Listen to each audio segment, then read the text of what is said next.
riding with one glove. Can I get a See that? IROC Z, baby. We got the good one.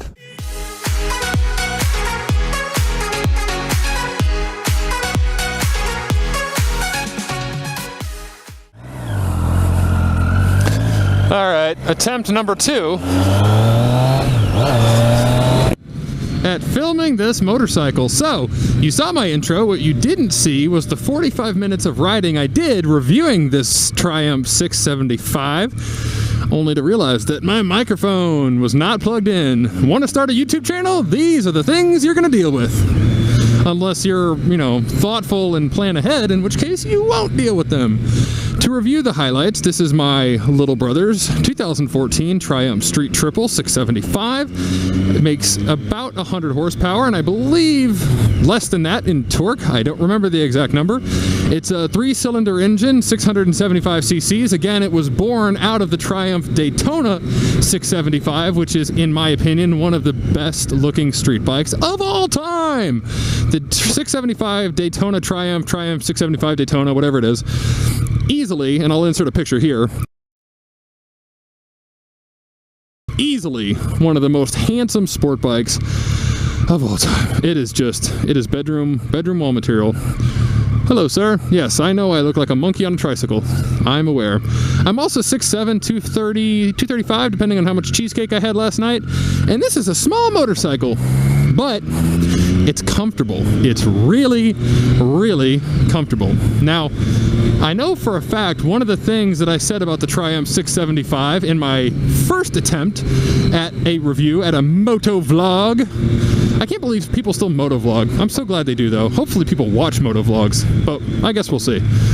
One of the things that I commented on was how many people think, myself included, think they need a leader bike. Now, especially if you've never ridden before, you might look at a 600 or a 750 or whatever, a sub 1000cc motorcycle, and wonder, is it enough? Will I, air quotes, get bored? Will I be over the power and bored in 6 months?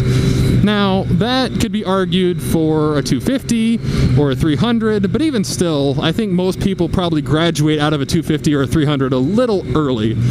To answer your question about the 600, or in this case the 675, so it's closer to a 700 than it is a 600, no, this bike absolutely will tear your face off if you're not careful. It is very fast. And again, for all the internet warriors who are sitting there, whoa, I bought a Speed Triple, which is the 1000cc version of this motorcycle.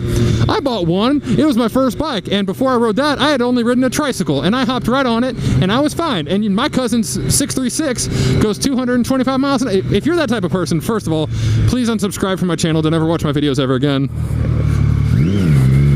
I want every subscriber, but not those type of people. But back to the point.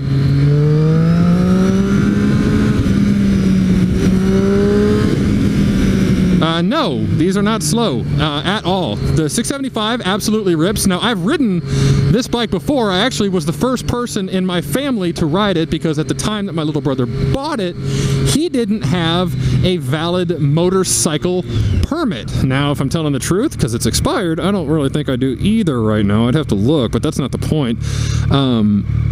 I was the first one to ride it, and I got on this from my CBR 954, which is essentially a leader bike for all intents and purposes. And I was stupidly expecting the 675, this sweet 675 Triumph, to be, I don't know, sedate, might be the wrong word, boring, I don't know, manageable. And I can tell you, it's a hell of a lot faster than you think, and it's a hell of a lot faster than you ever would fully utilize on the street, for most of us.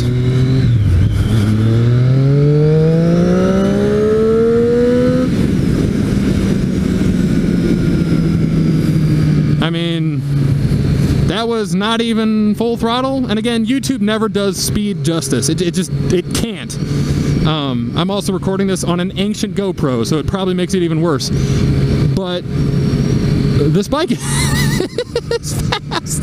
It's fast. That's all I can say. It's fast. So beyond the power, the ergonomics of a naked street bike, which I talked a little bit in the intro about insurance and how you can save money on insurance and have a more comfortable motorcycle by looking at a naked bike, because the handlebars are a little straighter, you sit a little more upright. And another thing about the 675 that really impressed me and still impresses me is it's significantly cheaper on insurance than the Daytona, which shares the engine.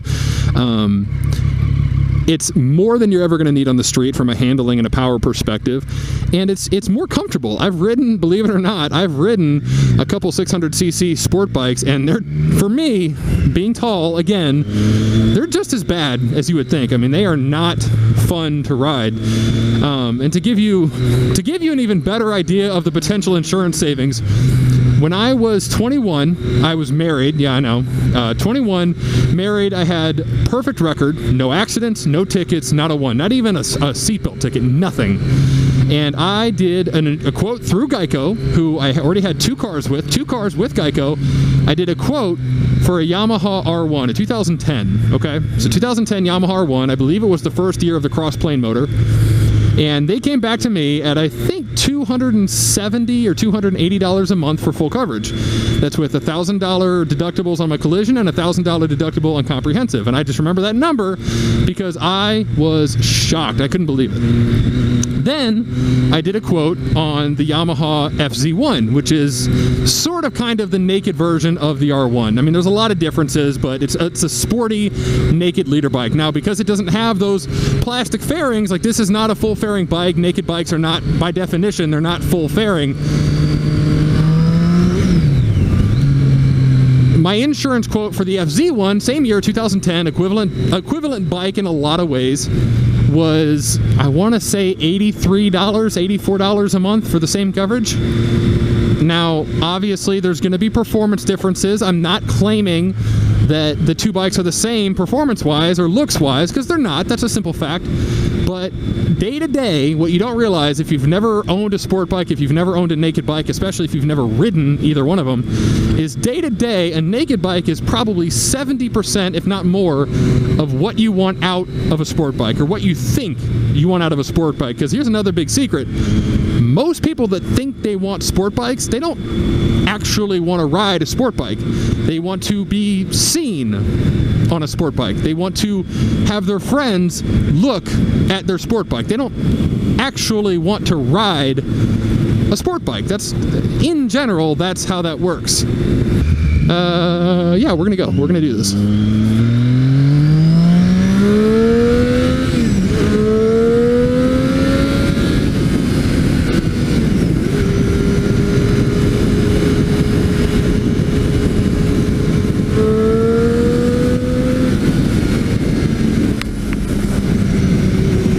Wasn't a cop.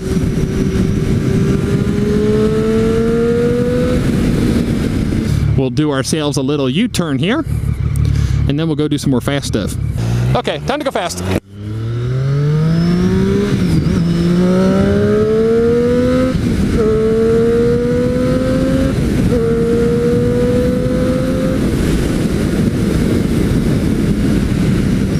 Okay, so it's fast. Roll on and forth.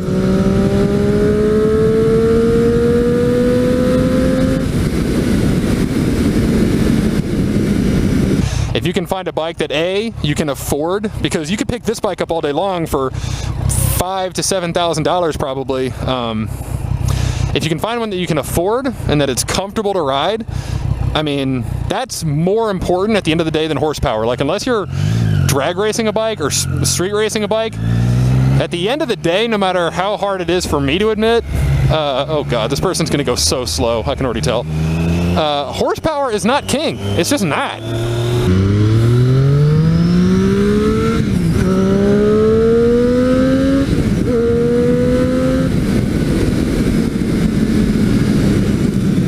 Yeah, that is cool. I don't know what that is, but that is cool. Somebody tell me what that is. I don't know. That is a cool ass Yamaha. I have no idea what the hell it is.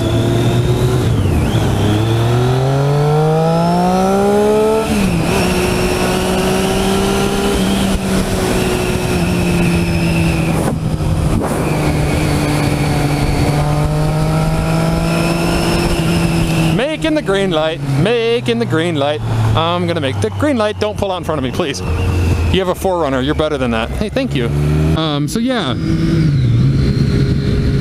it's very rideable, it looks great, it's pretty affordable. I would say those are the top 3 things. Now, if you're debating this versus a comparable Yamaha, Suzuki, Honda, yeah, maybe. You know, you have to decide how much of a premium having something a little more rare is worth, how much being a little more unusual is worth. Again, you're not going to see another one of these most likely on a day-to-day basis. You're just not. There's not that many of them, at least here in St. Louis, floating around. I know one other person that actually had 2 of these. He and his wife both had one. Austin, if you're watching this, shout out, buddy. And that's it. And I know a lot of people that ride, and this is my little brother David's bike. Was the first one out of anyone that I was, you know, related to or whatever that had one. Again, with people driving, morons, all of them. Everyone who is not me is a bad driver. Jesus. Anyway, all right, so to wrap up the review, I love the Triumph 675. If you're thinking about one, I would recommend you ride the competition if possible. Ride a Yamaha, ride a Suzuki, ride a Honda. See what you think, get a feel for it. If you're new to motorcycles, again, I'm going to say the old thing that all bikers say, this is probably a little much. This is probably excessive for a new rider. So I'm not saying in all of this, I don't mean to imply that this is a great idea for a new rider. This is probably a little much for somebody who's, especially somebody who's never ridden before. But even if you're coming off of a 300, let's say, this might be a little much, depending on how much time you put in on your 300. So take those things into consideration. If you're shopping the competition, there's some other great bikes out there. There's a lot of great options for naked bikes, and most of them are pretty damn reasonable price-wise. So shop the competition, see what you think, check this out. It's definitely worth a look. It's definitely worth riding if you have the opportunity. It's so choice. I highly recommend it. And yeah, if you have any questions about this, feel free to shoot me a DM on Instagram. I am Big Fast Jake, or you can send me dank memes or cat pictures. I will take any of the 3.